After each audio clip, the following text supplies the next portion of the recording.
My parents bought my brother a Tesla, then asked me to take the blame when he crashed it. Before we begin the story, take a moment to support us by liking, sharing, and subscribing. Your support means the world to our channel and helps us spread more shocking true stories to light. Now, let's get started. So, I'm Daniel, 24M, and let's just say I've been getting the absolute worst end of the deal in my family since I was a kid.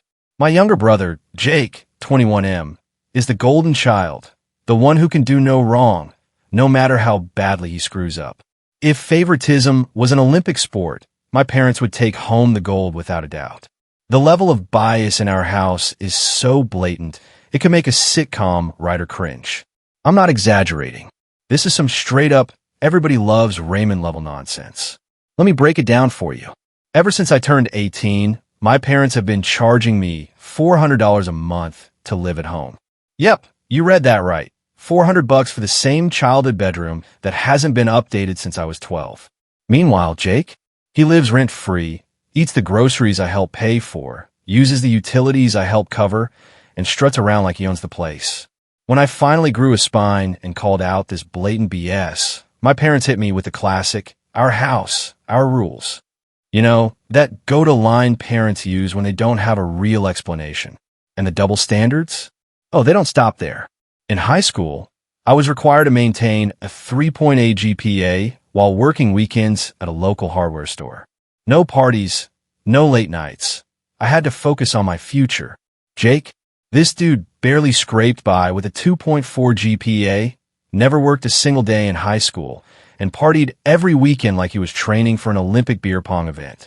But according to my parents, he's just being social and enjoying his youth. Every time I accomplished something, I got a half-hearted good job. But when Jake managed to do the bare minimum, it was a whole celebration. I've been working 40-plus hours a week at my corporate job, grinding to save enough money to finally move out of this hellhole. But every time I get close to having enough, a mysterious family emergency pops up. And guess who's expected to chip in? I graduated college 3 years ago. I worked part-time while taking a full course load, graduated with honors, and had a job lined up within 2 weeks of graduating. My reward? A half-assed congrats text from my parents and a $50 Applebee's gift card. No party, no dinner, just here's some mediocre chain restaurant food. Now keep paying rent. Last month, Jake finally graduated. It took him 6 years to get a 2.4 GPA after changing his major 3 times, failing multiple classes, and basically treating college like an extended vacation. And what did my parents do to celebrate this colossal achievement? They bought him a Tesla. Not just any Tesla. The Model 3 Performance, the $60,000 version with all the fancy upgrades. I'll never forget that day. We were all standing in the driveway when my dad handed Jake a little box. Inside were the keys to his brand new Tesla, parked across the street, gleaming under the sun. Jake lost his mind, jumping around like he just won the lottery, while my mom took about 500 photos for Facebook. Then my dad turned to me, noticed the look on my face, and, hand to God, he had the nerve to say, "Don't be jealous. Your brother deserves this after working so hard." I almost choked on my own breath. Working hard? At what? Keg stands and beer pong? I pointed out that I graduated in 4 years with honors, while working and got nothing. My mom actually had the audacity to say, "Well, college was easier for you." Jake really struggled. Yeah, he struggled all right to get out of bed before noon and remember which girl he was dating that week. The favoritism was disgusting. But little did I know, this wasn't even the worst part, because soon that Tesla would be totaled. And somehow, my parents would try to pin the blame on me. Jake's Tesla becomes his entire personality and a danger to everyone around him. From the second Jake got that Tesla, it became his entire identity. I'm not even exaggerating. He couldn't go 5 minutes without talking about his whip, flexing about its instant acceleration, or posting endless Instagram stories of the dashboard. If you didn't know better, you'd think he personally built the damn thing with his bare hands. The car wasn't just transportation to him. It was his entire personality. And thus, Tesla Bro was born. And let me tell you, he was just as obnoxious as he sounds. Every single night, without fail, Jake would roll into our driveway at 2 a.m. after whatever bar crawl he was on. Instead of quietly parking like a normal human being, he'd do this thing where he floored the accelerator back and forth, making that loud, high-pitched electric whirring sound at full volume. He'd wake up the entire neighborhood, all because, apparently, sleep is only for peasants who don't own Teslas. But that was just the beginning. Jake drove like an absolute lunatic. He treated public roads like his personal racetrack, speeding down residential streets, pulling insane turns, and doing donuts in parking lots just for TikTok clout. And the worst part? He drove drunk. Constantly. I lost count of how many times I watched him stumble out of a bar, completely wasted, and still get behind the wheel. I even tried to help him. I offered to be his designated driver. I begged him to take an Uber. Hell, I even told him I'd cover the cost just so he wouldn't kill someone. But every time, he just laughed and said, "Bro, it's a Tesla. It basically drives itself." Like, no, Jake. Autopilot doesn't make you immune to DUIs. And it wasn't just him. His equally brainless friends, usually 4 or 5 of them, all just as wasted, would pile into the Tesla for a joyride. Their word, not mine, joyride. It wasn't a question of if something bad would happen. It was a question of when. And everyone, except me, was completely blind to it. I warned him. I warned my parents. I told them straight up, Jake is going to crash that car. It's not a matter of opinion. It's going to happen. And you know what my mom said? She actually looked me dead in the eyes and said, "You're just jealous because you don't have friends who want to have fun with you." Oh yeah, Mom. That's exactly it. I'm so jealous. I don't have friends who are actively trying to die in a fiery wreck. But no one listened to me. And then, just like I predicted, it finally happened. The night Jake wrapped his Tesla around a tree. It was a Thursday night, and I was in my room grinding out some work when I heard my parents' bedroom door slam open. Then, frantic whispering in the hallway. Then, my dad's car peeling out of the driveway at top speed. I went downstairs and found my mom pacing nervously, looking like she'd just seen a ghost. "What's going on?" I asked. She barely looked at me and muttered, "Your brother had a little accident with the Tesla. Your dad went to pick him up." A little accident. That was family code for something massive just happened, and we're already figuring out how to cover it up. At around 4:30 a.m., I heard my dad's car pull back into the driveway. I peeked through the window just in time to see him practically dragging Jake up the walkway. Jake could barely walk. One of his shoes was missing, and there was dried blood on his forehead. I could hear my dad frantically whispering to him, trying to shut him up as Jake slurred his words and half yelled, "A tree, man.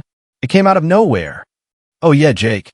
I'm sure that giant, immovable tree sprinted into the middle of the road just to ruin your night. Turns out, Golden Boy had gotten wasted at a bar called the Rusty Nail, and, despite being absolutely hammered, still decided to drive home. His friends, these shining examples of human intelligence, actually encouraged him. One of them even filmed him doing shots, twirling his Tesla key and saying, "Let's see what this baby can really do." Then, on his way home, he took a turn way too fast, lost control, jumped the curb, and plowed straight into some poor homeowner's massive oak tree. My dad had somehow gotten to the crash site before the cops did. According to my mom's whispered phone call to my aunt, which I totally eavesdropped on, my dad had taken care of it with the homeowners. No idea what he promised them, but knowing my dad, it wasn't cheap. And somehow, miraculously, he convinced them not to call the police. By the time morning rolled around, the wrecked Tesla was sitting in our garage like a giant $60,000 mistake. The damage? Front end completely caved in. Hood crumpled like an accordion. Both airbags deployed. Windshield cracked beyond repair. One of the front wheels bent at a completely unnatural angle. That thing was a total loss. But what really set me off was how my parents handled it. Instead of being furious at Jake for driving wasted, instead of making him take responsibility, they just helped him to his room like a toddler who stayed up past bedtime. There was no punishment, no yelling, just a bunch of whispered, "We'll figure this out." Jake got coddled like nothing had happened.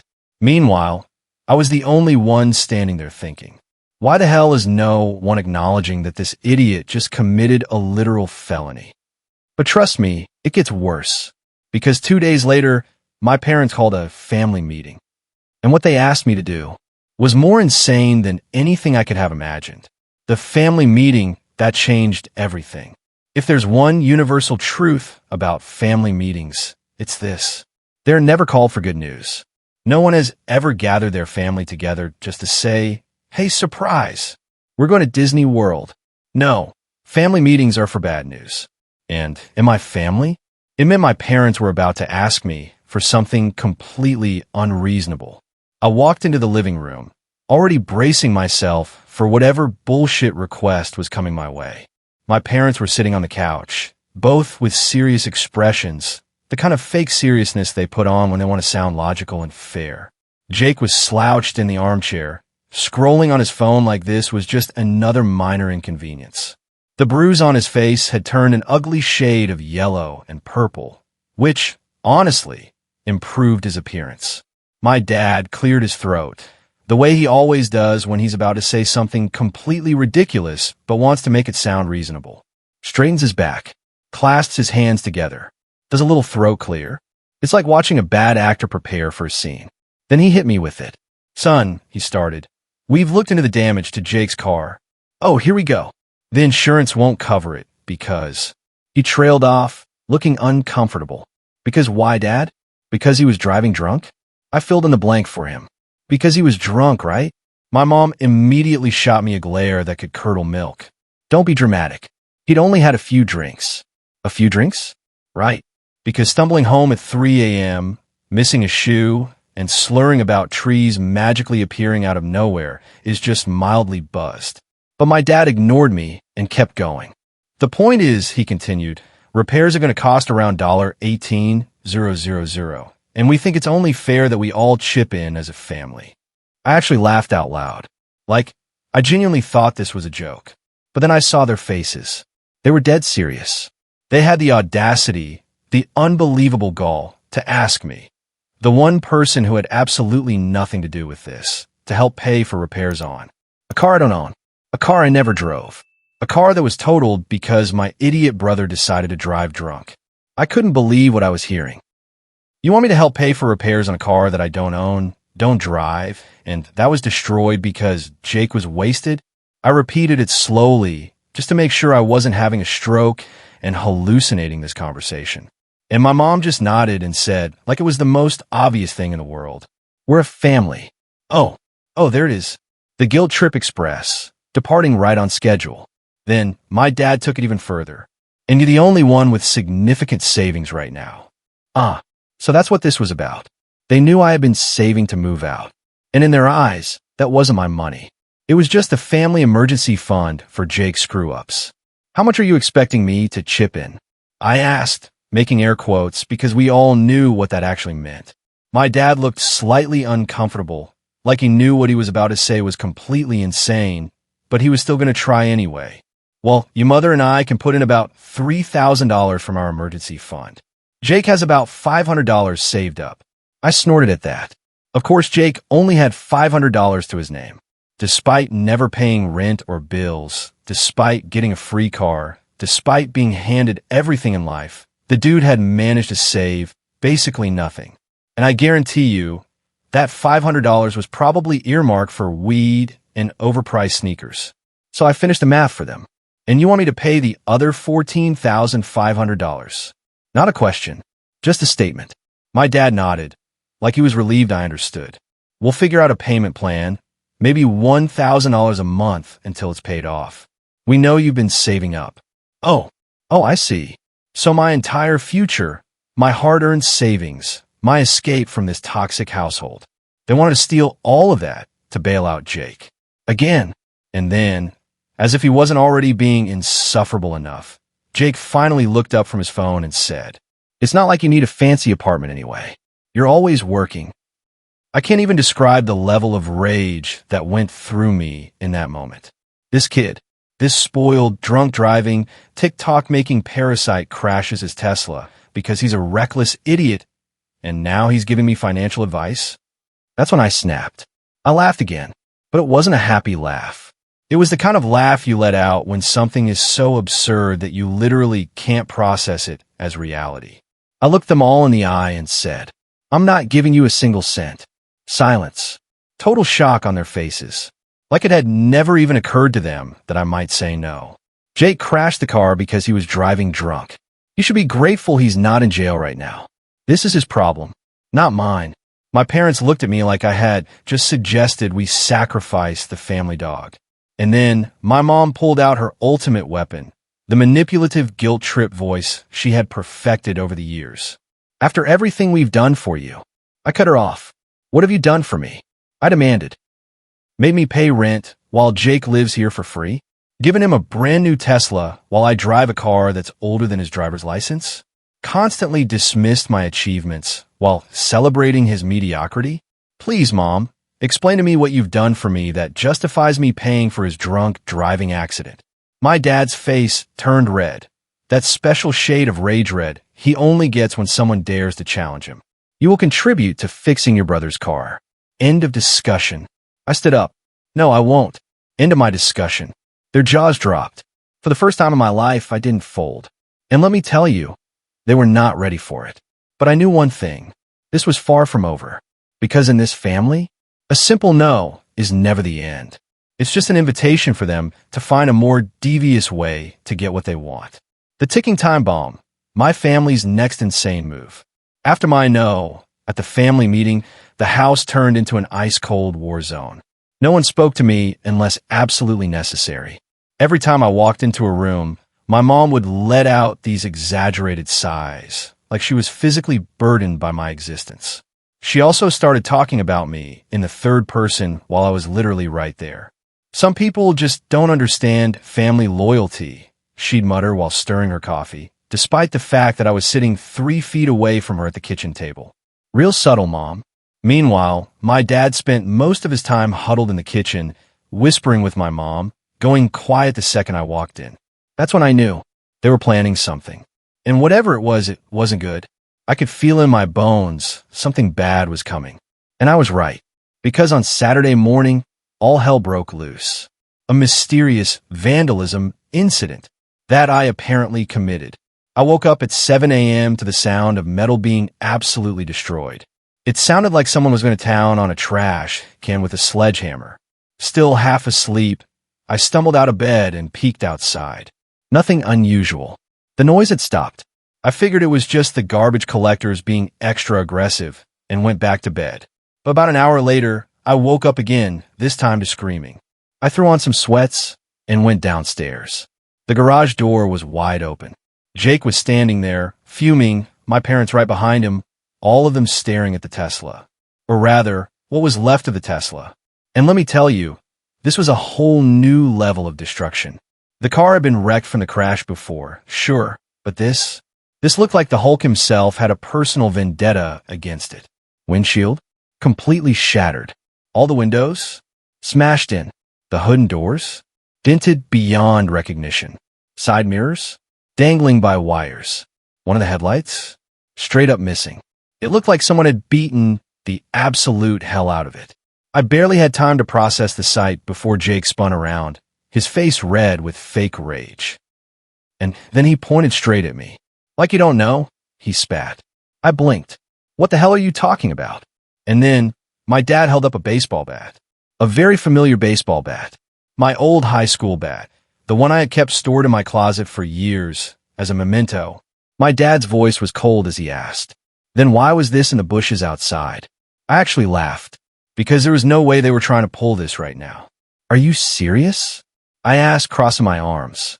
And then my mom jumped in, full drama mode activated. "Don't lie to us," she practically shrieked. Oh, they were actually serious. They were really going to try and pin this on me. Connecting the dots, their insurance fraud scheme. That's when it clicked. They weren't just mad. They were framing me. Jake must have taken my bat, gone outside, and finished the job on his already wrecked Tesla. And now, they were trying to make it look like I did it out of jealousy. Why? Because the insurance wouldn't pay for a DUI crash.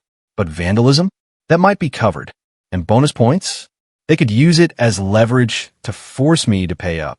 If I didn't agree to chip in, they could just blame me for the damage and call the cops. This wasn't just favoritism anymore. This was full-blown insurance fraud. And I was their scapegoat.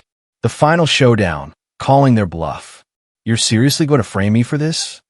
I asked, staring straight at Jake. And then, he smirked. That tiny little smirk like he had already won. Who do you think they'll believe?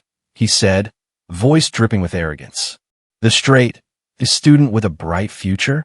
Or the jealous older brother who still lives at home and complains about everything? Oh, this smug little bastard.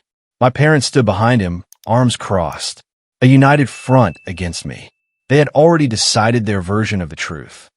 It didn't matter that what they were doing was literally a felony. It didn't matter that they were willing to let me take the fall for something I didn't do. All that mattered was protecting their golden child. I took a slow breath, keeping my voice calm. This is bullshit, and you know it. I was asleep all night. I didn't touch the car. My mom scoffed. We heard you leave your room around 2 a.m. The neighbor's security camera probably caught you too. Interesting. Because none of our neighbors had security cameras that faced our garage, which meant they were bluffing. They weren't just framing me. They were badly framing me. So I looked my dad in the eye and said, let me get this straight. You want me to either pay $14,500 for repairs, or you'll frame me for vandalizing it, so you can commit insurance fraud? He stiffened, his confidence faltering just slightly. But then, with all the arrogance of a man who thinks he's completely in control, he said, nobody's framing anyone. We know you did this because you were angry about the money. I stared at them all for a moment, and then I turned around without another word and walked straight back to my room. There was no point arguing. They had already made up their minds. But I knew one thing for sure. This wasn't just some petty family drama anymore. This was criminal behavior. And I wasn't about to let them destroy my life just to protect Jake. So I did the only thing I could. I grabbed my phone and I made a call. The insurance investigator arrives, and I refused to be their scapegoat. After my parents tried to frame me, I knew I couldn't just sit back and hope for the best. So I did the only thing that made sense. I called my boss and took an emergency day off for Monday. There was no way in hell I was going to let them handle this on their own. If I wasn't there to tell my side of the story, they'd happily throw me under the bus to get what they wanted. And I wasn't about to let that happen. The next few days were tense as hell. Every time I walked past my parents, they'd ask, have you reconsidered helping your family? My answer was always the same. No. Cue dramatic sighs. Cue passive-aggressive muttering. Cue my mom whispering on the phone, probably coordinating their story before the investigator arrived. By Sunday night, I could barely sleep, because I knew that by Monday morning, things were going to explode. And I was ready for it. Meet Mac, the insurance investigator who sees right through their lies. At exactly 9 a.m. on Monday, the insurance investigator pulled into our driveway. The guy's name was Mac, and he looked like a man who had seen every kind of fraud in the book. Wrinkled button-down shirt, khakis that had seen better days, a no-nonsense expression that said, I'm about to ruin somebody's day. The second he walked in, my dad immediately tried to take control of the conversation. Thank you for coming, he said, shaking Mac's hand like he was about to close a business deal. We just want to get this handled quickly. Mac barely reacted. He just nodded and said, let's take a look at the car. Jake, ever the dedicated victim, slouched nearby, occasionally touching the fading bruise on his forehead for extra drama. Mac took dozens of photos, studying every inch of the Tesla. And the more he looked, the more I saw something interesting in his expression. A tiny flicker of doubt, like something wasn't adding up. After a long moment, he finally said, this car was already damaged before this incident, wasn't it? Oh, he knew. My dad tried to play dumb. Well, there was a minor accident before, but this... Matt cut him off. The front end damage is from a high-speed impact. But the new damage, the broken windows, the smashed headlights, those were deliberate. That's not an accident. That's vandalism. Two completely separate incidents. My parents froze. Jake's face turned a little pale. And I was loving every second of it. My turn to speak, and I don't hold back. After inspecting the car, Max sat at the kitchen table and called us in one by one for questioning. My parents went first. They went in together, which was already suspicious as hell. They were in there for 30 minutes, probably feeding him a well-rehearsed story. Then Jake went in. His interview lasted maybe 15 minutes, but at one point, I heard his voice get louder, like he was trying to sound more emotional. Classic. Then it was my turn. I walked in, sat across from Mac, and he got straight to the point. Where were you on Friday night and early Saturday morning? Home, in bed, asleep, I said easily. Anyone who can verify that? I was playing Xbox Live with friends until about 11 p.m. I also ordered a pizza at 9:30 p.m., and the delivery driver would have seen me at the front door. After that, I went to bed and didn't wake up until I heard the shouting in the garage. Mac made a note. Then he hit me with a real question. Did you have anything to do with the damage to the Tesla? No, I said clearly.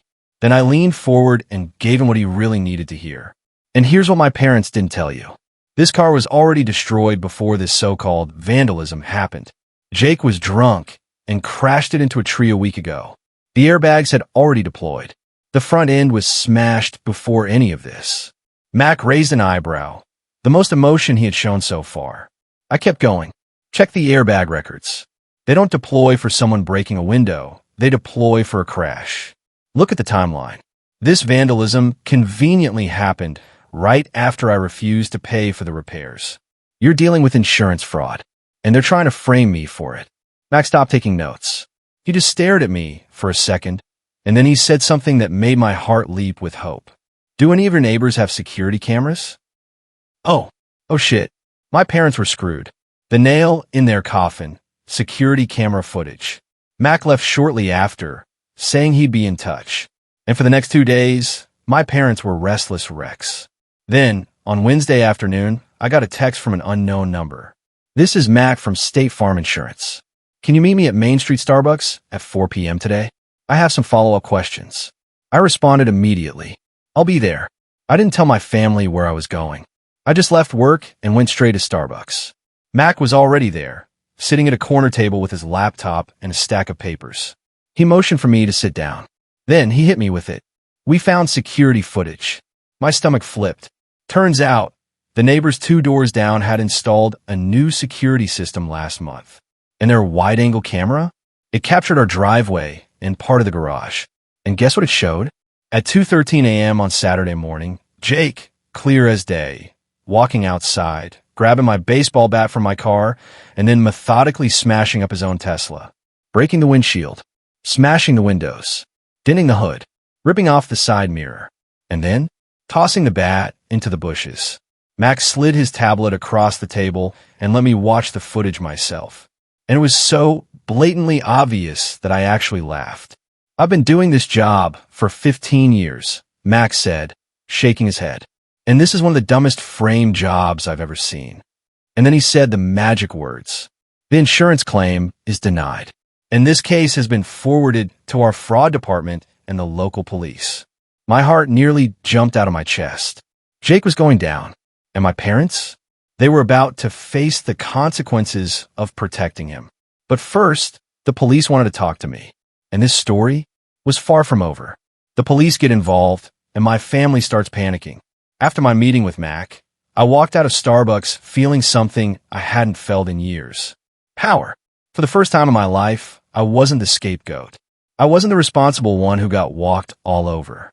I was the one holding all the cards. And I wasn't about to let them bury me for their crimes. That night, I got home around 5 p.m., and the second I stepped inside, I felt the tension in the air. My parents were in the kitchen, whispering. Jake was on the couch, looking unusually nervous. And then I saw it. My dad's phone was on speaker. I caught a few words before they noticed me. Misunderstanding. He wouldn't do something like that. We can handle this as a family. And then I heard the voice on the other end. A firm, no-nonsense female voice. Sir, we'll be in touch soon regarding this matter. And then click. Silence. I shut the door behind me and crossed my arms. Was that the police? I asked casually. My mom flinched. My dad glared at me like I had just spit on the family name. This is your fault, he hissed. Oh, my fault? That's funny, considering I wasn't the one committing fraud. I just smirked. What's wrong, Dad? Not so fun when the lies aren't working. Huh. Jake suddenly shot up from the couch, his face red with anger. You're seriously letting them charge me? You're my brother. Oh, that's rich coming from the guy who tried to frame me for a felony. I took a slow, deep breath. Jake, I said calmly, you destroyed your own car. You tried to pin it on me. And now you're mad that I didn't just roll over and take the blame? You don't get to play the victim here. My mom grabbed my arm, her nails digging into my skin. Daniel, please. If you just talk to the police and tell them it was a misunderstanding, we can all move on from this. Oh, Mom. Sweet, manipulative mom. Still thinking she can guilt-trip me into saving Jake from himself. I yanked my arm away and looked her dead in the eye. No. She gasped like I'd slapped her. My dad clenched his jaw. If you go through with this, don't bother coming back to this house, he warned. And you know what? That was fine by me. Jake gets arrested, and my parents lose their minds. About an hour later, while I was in my room packing a bag, I heard the sound I'd been waiting for. Police sirens. I peeked through the window, just in time to see 2 squad cars pulling into our driveway. And suddenly, Jake wasn't so smug anymore. In fact, he looked like he was about to piss himself. The moment the cops knocked, my mom raced to the door like she could somehow talk her way out of this. This is a mistake, she cried, hands clasped together like she was in some bad courtroom drama. The officers didn't care. They stepped inside, asked for Jake, and when he tried to play dumb, they hit him with the magic words. Jake Matthews, you're under arrest for filing a false police report and attempted insurance fraud. Please turn around and place your hands behind your back. My mom screamed like they were dragging him off to a firing squad. My dad, he was stone silent, his face red with barely contained rage. And Jake looked at me. And do you know what this little shit had the nerve to say? You really call the cops on me, man? Like I was the bad guy in all this. Like he hadn't just spent the last week trying to frame me for a crime. I stared at him, completely expressionless. No, Jake. You called them on yourself the second you committed fraud. They cuffed him, read him his rights, and then they dragged him out the front door while my mom sobbed hysterically. And me? I just stood there, watching it all go down with the coldest satisfaction I had ever felt. Because for once, Jake wasn't getting away with it. The aftermath. A broken family and a free life. After Jake's very public arrest, things went downhill for my parents fast.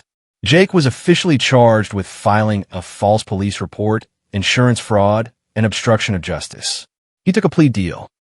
6 months in county jail, 3 years probation, and a fat fine. My parents were investigated, but the DA decided there wasn't enough evidence to charge them directly. They still got hit with massive fines for attempting insurance fraud. And the Tesla? Oh, they still owed payments on it. It was now a $60,000 paperweight. Their perfect little world crumbled. And me? I was finally free. I moved out the next week, stayed with my friend Chris for a while, then got my own place. Best decision ever. 6 months later, guess who comes begging? For 6 glorious months, I didn't hear a word from them. Then, out of nowhere, the texts started rolling in. First from my mom, then my dad, even Jake, using his jail-approved phone time. And they all had the same message. They needed money. Mom went with the guilt trip. We're about to lose the house. After all we've done for you, how can you abandon us? Dad tried intimidation. You owe this family. Man up and help us out. Jake tried to play the redemption card. Jail's changed me, bro. I see things differently now. Can you send me some commissary money? Oh, it gets better. Because last week, my parents actually showed up at my apartment, unannounced, looking pathetic. They had a whole sob story prepared about how they were selling the house, how Dad lost his job, how they were struggling. They needed me. And do you know what I did? I looked them dead in the eyes and said, sorry, I must have missed something. Can you remind me which part of trying to frame me for a felony entitles you to my financial support? Silence. Pure, stunned silence. For the first time in their lives, they had no script for this. So I smiled. I'll think about it. And then I shut the door in their faces, cutting them off for good. I didn't think about it. I blocked all their numbers that night. Some people might say that's harsh. Maybe it is. But after 24 years of being the scapegoat, I'm finally putting myself first. They're adults. They made their choices. And now, they can deal with the consequences. Because for the first time ever, I'm free. And it feels incredible. If you enjoyed this story, don't forget to hit that like button, share this video with your friends, and subscribe for more real-life family dramas. Let me know in the comments what you think about today's story. Was it fair or totally messed up? See you in the next one.